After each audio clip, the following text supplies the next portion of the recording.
nidan lagu qabtay wadanka Burkina Faso waxa magaceeda lagu sheegay Kaleer waxayna la shaqeynaysay ama ay la socotay hay'ad qayri ah ama NGO magaciisa la yiraahdo Hope Forward waxayna sheeganaysay in wadanka Burkina Faso u timid ka shaqeynta caafimaadka gabdhaha iyo waxbarashadooda waxa ay booqanaysay iskuulada iyo sidoo kale tuulooyinka ku yaala meelaha fogfog muddo asbuuc ah oo ay wadankaas joogtayna waxa ay booqatay ilaa iyo 9 magaalo oo kala duwan waxa ay sawir xasuus la galeysay caruurta iyo haweenka qaybahooda kala duwan waxaana hal ku dhag u ahaa oo ay sawiradeeda ku soo boosti gareynaysay waa muqaddas waxbarashada dumarka iyo caafimaadkoodu inta aan noolahayna waxaan ka shaqeyn doonaa inaan caawiyo dumarka iyo gabdhaha Afrika hadaba maxay tahay shaqadeeda ay haweeneydan sida hoose u wadatay sidees lagu ogaaday hawlaha jaajuusnimo ay ka dhax wado wadanka Burkina Faso iyo sida ay ugu marmarsiyoonayso hay'adan in la shaqeynayso oo ay dumarka ka caawinayso dhanka waxbarashada iyo caafimaadka haweeneydani inta ay booqanaysay tuulooyinka iyo magaalooyinka kala duwan ee ku yaala gudaha wadanka Burkina Faso ayaa waxa ay ku feer wadatay shaqada ay dadka tusaysay oo ahayd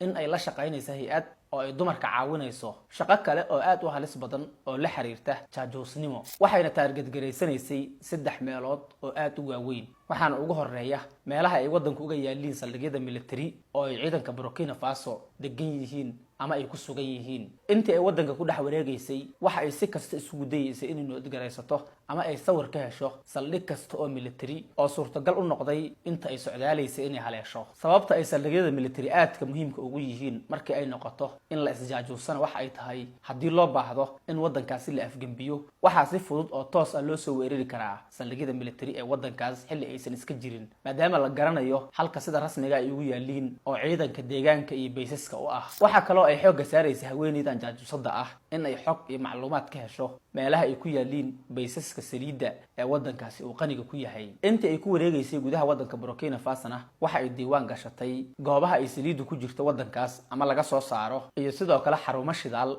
oo aad u badan waxa kale oo haweeneydan ay kormeereysay oo ay isku dayeysay in macluumaad ka hesho xog aruurin ay ku sameynaysay qalabka ciidan ee wadankaasi haysto hadii ay noqon lahayd diyaarado dagaal taangiyada iyo sidoo kale hub kasta oo waaweyn oo awood siinaya wadanka Burkina Faso si hadii loo baahdo in wadankaas la afgambiyo oo weerar degdeg ah lagu soo qaado si toos ah loogu beegsado goobaha ay yaaliin hubka ay diyaaraduhu ugu horeeyaan si isla markiiba loo duqeeyo oo loo burburiyo intaas oo dhan waxa ay markaas isku dayeysay inay sawir ka hesho ama ay ka qorto macluumaad faahfaahsan oo bari dambe si toos ah loo tixraaci karo halka ay macluumaadka ka soo gudbisay hadaba kadib shaqadeeda qarsoonida ah ee wadanka gudihiisa ka haysay sidee ayaa lagu ogaaday haweeneydan waxa ay wadanka ka wado iyo inay tahay haweeney jaajuusad ah oo macluumaad sirdoon ka gudbinaysa wadanka Burkina Faso iyo madaxweyne